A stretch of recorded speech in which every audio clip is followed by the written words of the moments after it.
Naging mabilis ang pagkalat ng mga larawan at video sa social media matapos mamataan ng ilang mga Pinoy fans ang aktres na si Catherine Bernardo kasama ang alkalde ng Lucena City na si Mayor Mark Alcala sa isang airport sa Thailand.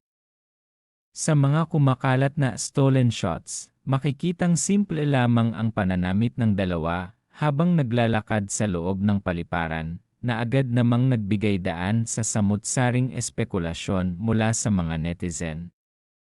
Bagaman walang kumpirmasyon kung nagkataon lamang ang kanilang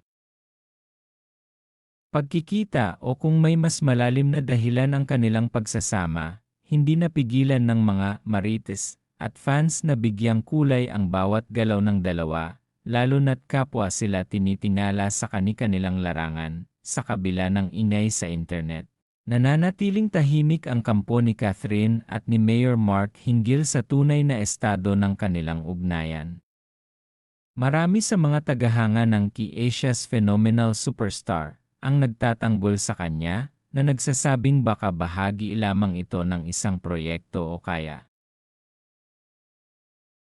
naman ay sadyang magkaibigan lamang ang dalawa na nagkataong nasa parehong bansa.